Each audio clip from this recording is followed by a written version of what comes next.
Olá pessoal, tudo bem? Bem, nós vamos hoje continuar aí, né, o nosso estudo da calorimetria.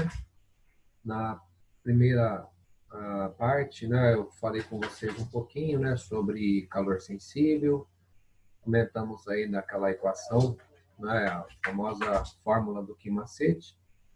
Também, né, falei com vocês aí sobre as trocas de calor, não é? Então, seguindo aí um pouquinho agora da calorimetria, hoje nós vamos falar um pouquinho aí sobre o chamado calor latente, né? O que seria esse calor latente, né? O calor latente é justamente aquela energia, né? Aquela quantidade de calor que um material vai receber para que aconteça uma mudança, né, no seu estado físico. Então, são dois tipos, né, de calor, né, duas quantidades aí de calor que a gente tem.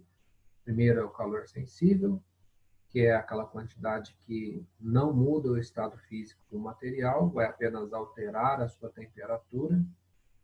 E agora, né, hoje vamos falar um pouquinho sobre o calor latente, que seria justamente quando há uma mudança no seu estado físico. Vamos lá, então? É bem curtinho, tá, o slide de hoje, para a gente fechar essa parte de calorimetria aí, a primeira parte. Vamos fechar aqui, ó. Então, gente, o tema tá, está aqui como calor e mudança de fase. Justamente, né, nós conhecemos aí algumas mudanças de fase, de conhecimento aí de todos aí, né, algumas mudanças, né, as mudanças de estado, fusão, solidificação, sublimação, vaporização, não é? São aquelas mudanças que nós já temos conhecimento. E agora, né, nós vamos aí acrescentar justamente para determinar quantas calorias são necessárias para que aconteça essa mudança de estado físico. Um bloco de gelo, por exemplo, né, quando ele vai derreter, né, ele vai passar ali, né, no estado sólido para líquido, né, uma fusão, e de acordo ali com a sua massa, né, de acordo ali com a massa que ele tiver, ele vai precisar de uma certa quantidade de calor, ele vai precisar receber algumas calorias para acontecer toda a fusão, não é? Toda aquela massa de gelo derreter completamente. Então, é isso que nós vamos falar um pouquinho hoje, sobre essa mudança de fase e a quantidade de calor que ela precisa. Então, vamos aqui, ó. A, a primeira A primeira ideia aqui que nós temos seria, né, justamente uma situação bastante comum e importante, né, a gente ter essa ideia logo no início, tá? O que acontece aqui é o seguinte, gente, ó, se nós imaginarmos um recipiente, né, que é um becker, né, um vidro aí bastante comum em laboratório, né?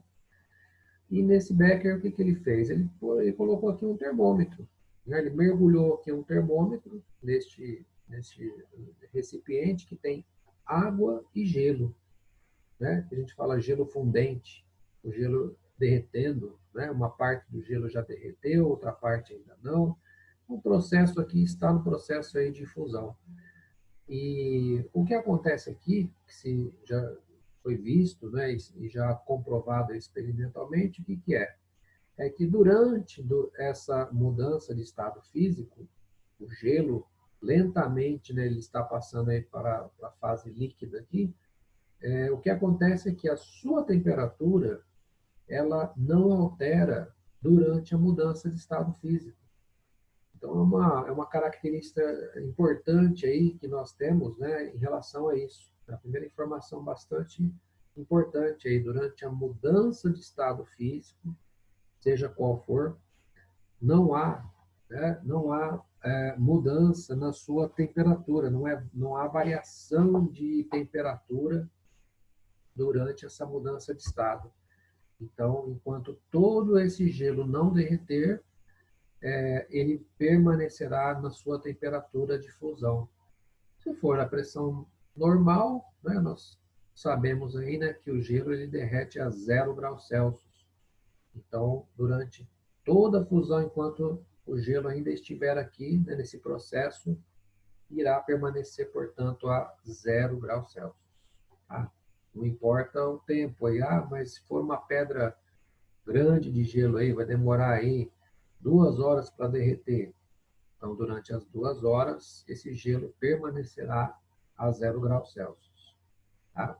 Se pensarmos em outra mudança de temperatura também, né, uma ebulição, por exemplo, né, a água chegando aí a 100 graus Celsius, sob pressão normal, ela começa o seu processo lá de vaporização ou ebulição, né, se for um processo rápido ali.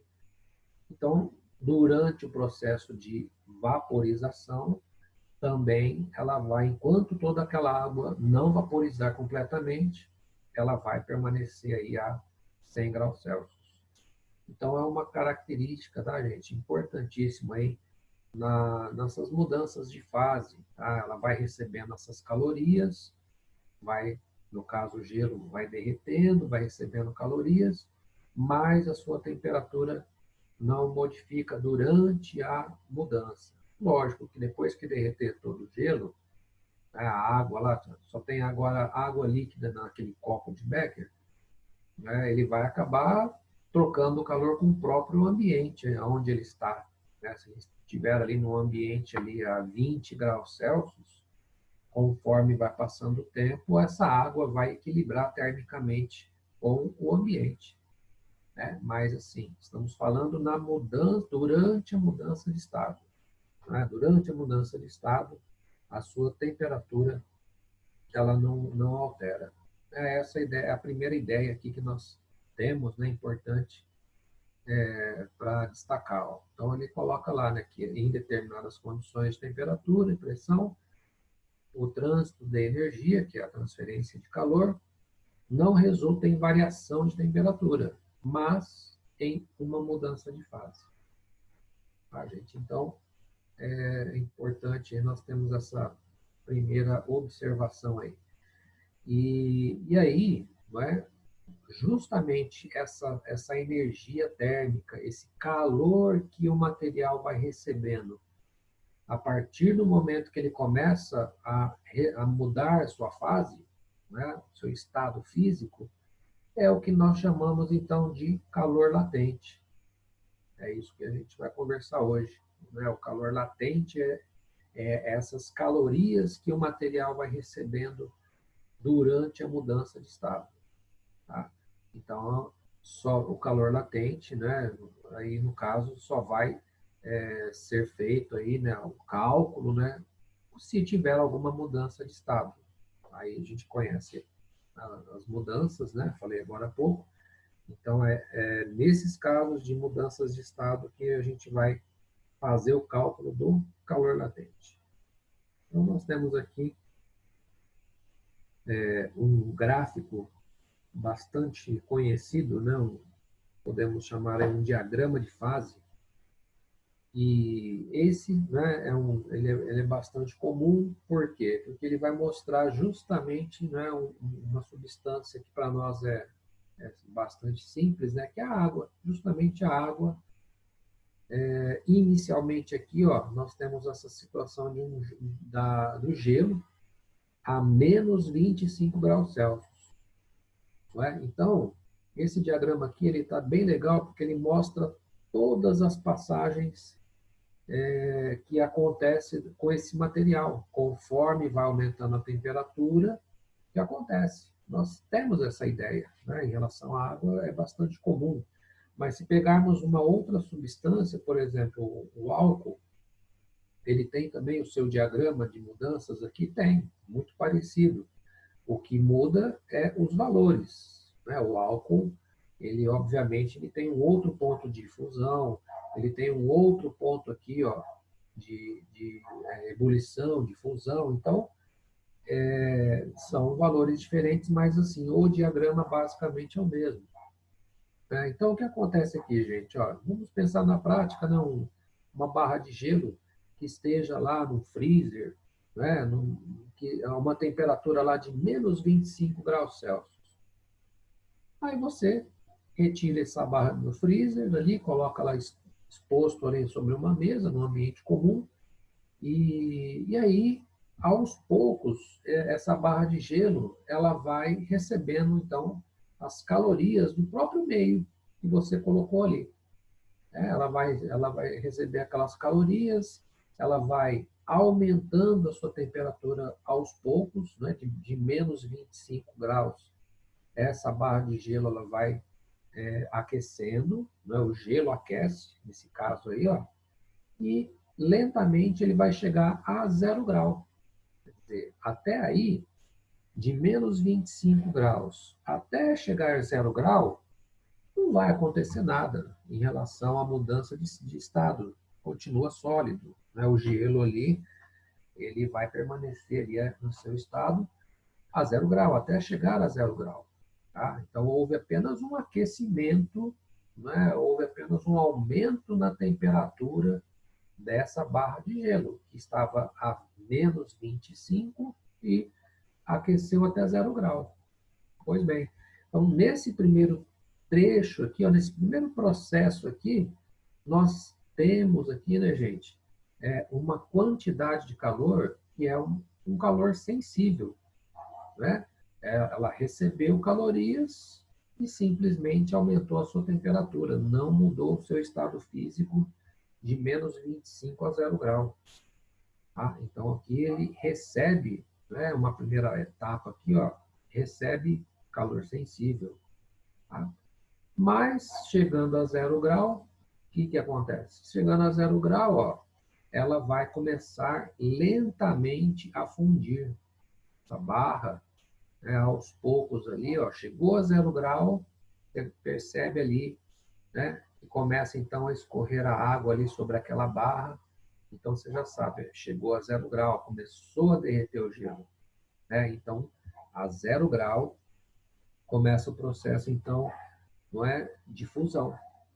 E aí, é aquilo que eu falei agora há pouco, né? Não importa ali o tempo aqui, né? Quanto maior a massa, mais tempo vai demorar, né? Então, ele continua recebendo calor ali do meio. Ah, mas não é o mesmo calor, não é o mesmo meio? Sim, mas aqui, ó, só para aquecer, nós chamamos de calor sensível.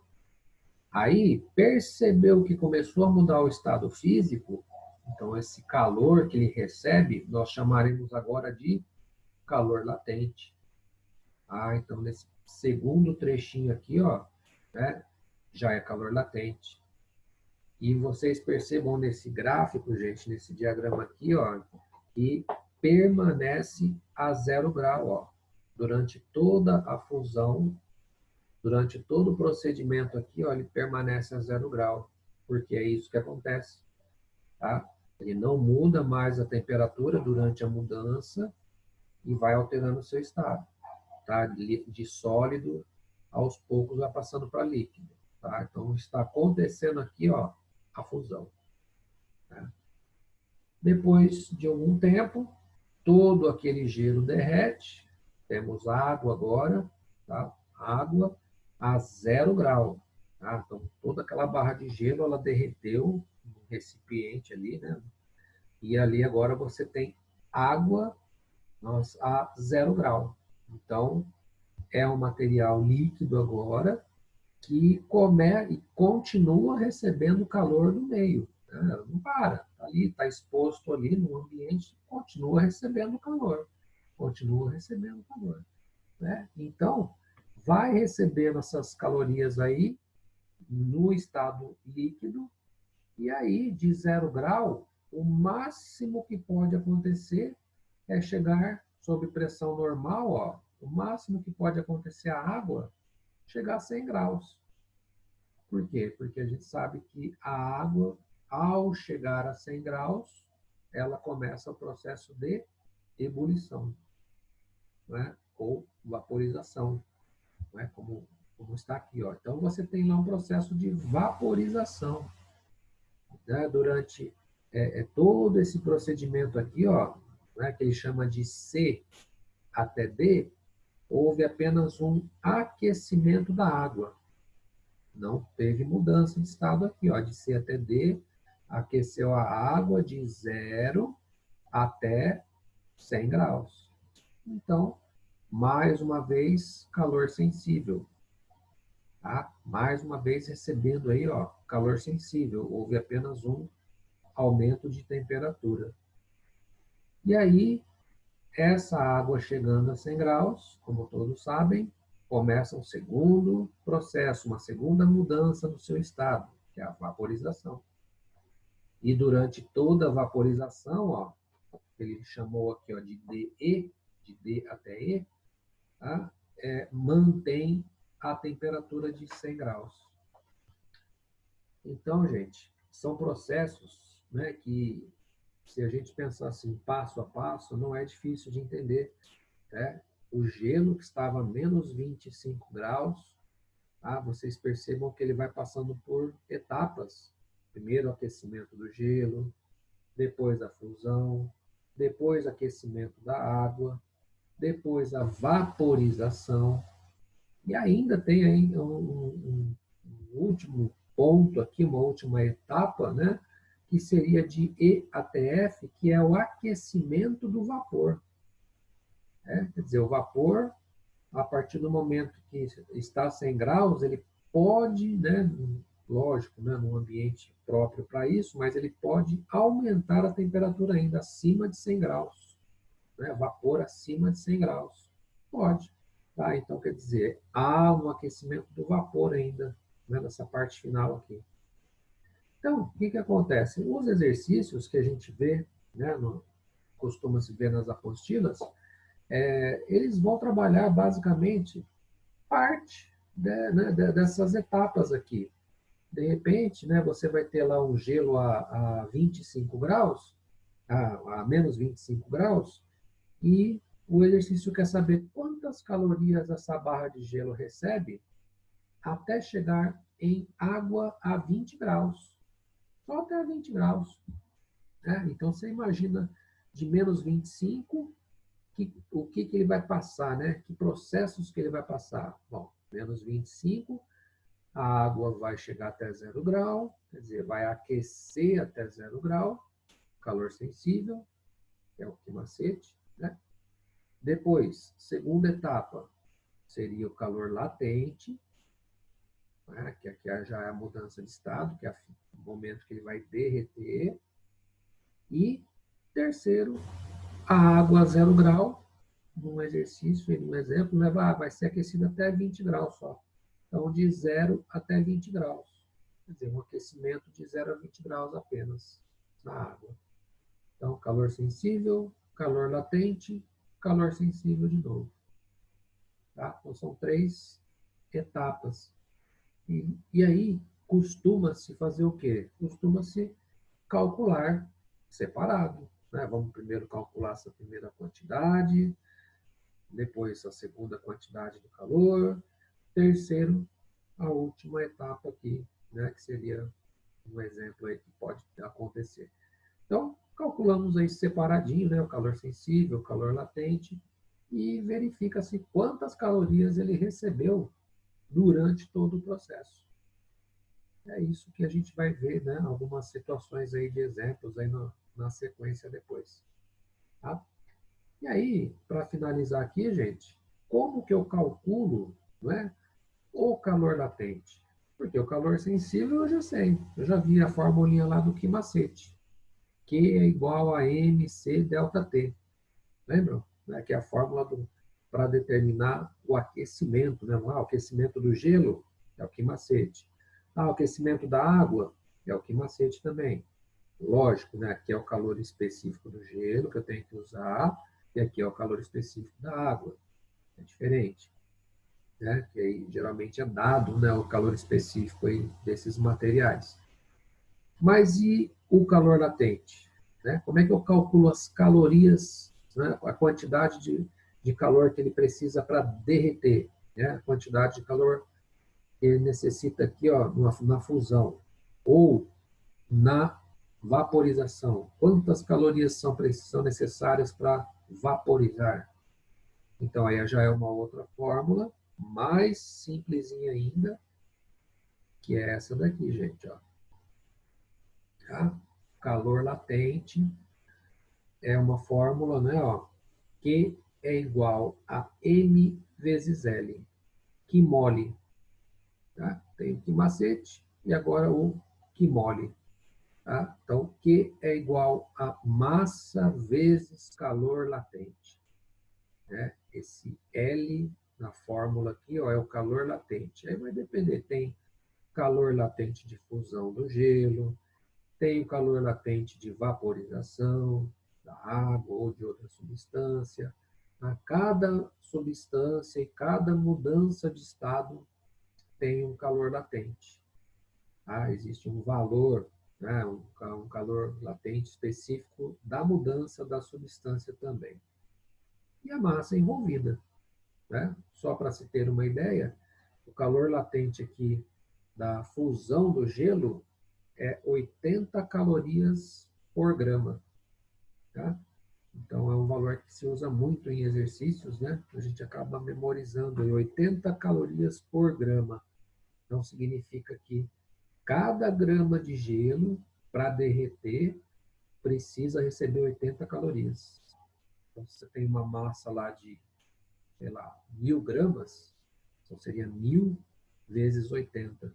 Então, daria 80.000 calorias para derreter 1.000 gramas, né, 1 quilo de gelo. Tem que receber 80.000 calorias. E assim vai. Né? E aí nós temos aí vários valores aí, né? No cada exercício aí ele vai citar, né, qual é o calor latente, de qual material e qual a mudança de estado aí. Mas é uma fórmula mais simples, né? É uma fórmula que não tem aqui, lógico, não tem a variação de temperatura. Por quê? Porque não existe, né, durante a mudança de estado, não, a temperatura não altera, acabamos de falar isso. Então, não tem aqui, ó, não tem o ΔT, não tem, né, o Δθ aqui. É só massa vezes calor latente, M vezes L. É uma fórmula mais simplesinha aí para trabalhar, para calcular essa quantidade, as calorias que o material recebe, né? Voltando aqui, ó, no diagrama, né? Ó, quantas calorias ele recebe aqui para fundir, por exemplo, né? Quantas calorias precisa aqui, ó, para vaporizar.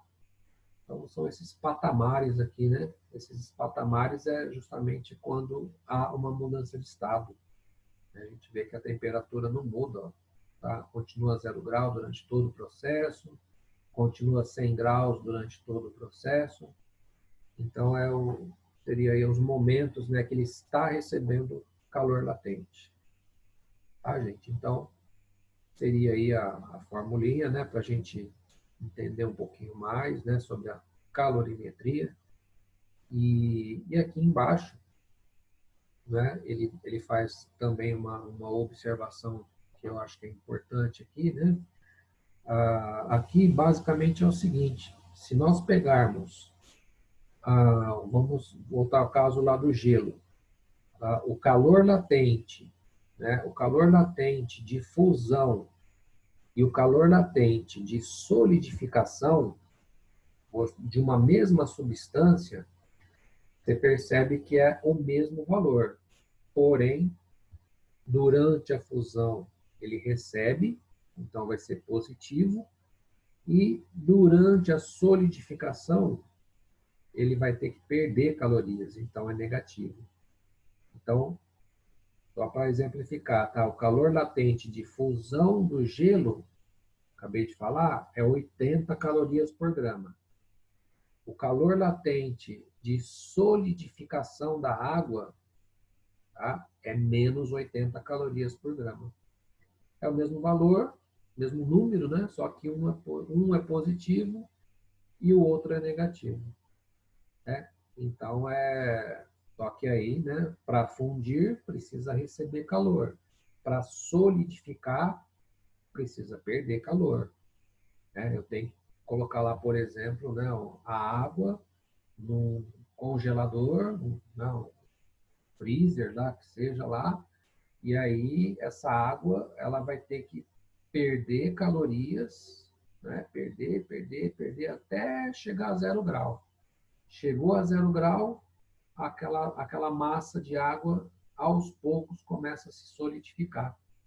Então, conforme vai perdendo calorias, ela vai passando pelo processo de solidificação, ela vai virando gelo. Então, aqui, o valor, né, repetindo, né, o valor aqui, numérico é o mesmo, só que aí, para a fusão é positivo e para a solidificação é negativo. E o mesmo acontece aqui, né, gente? Entre a vaporização e a condensação, tá? Ou liquefação, que é a mesma coisa. Vaporização precisa ganhar calorias, né? A água para vaporizar, então ela tem que receber calorias. Positivo, quantidade positiva. Tá? Ao contrário, se você tem lá vapor e quer voltar para a fase líquida, né? Então, você quer condensar. O vapor vai condensar e voltar para a fase líquida. Não é assim? Então, tem que perder calorias, então ela vai ser negativa a sua quantidade. Tá? São dois processos aqui contrários, né? Vaporização e a condensação, e a fusão e solidificação também são dois processos contrários. É isso, tá, gente? Então, o slide de hoje, basicamente, falar um pouquinho, né, sobre esse calor latente, tá? Espero que todos tenham entendido aí. E aí agora a gente consegue, né, fazer mais alguns exercícios aí sobre a parte de calorimetria, dando sequência aí, né? Ainda tem um pouco mais ainda, vamos falar ainda um pouco mais sobre calor na sequência do material, mas já dá para a gente resolver mais algumas questões, mais alguns exercícios na sequência aí. Tá bom? Então, uma boa semana aí, bons estudos e até a próxima.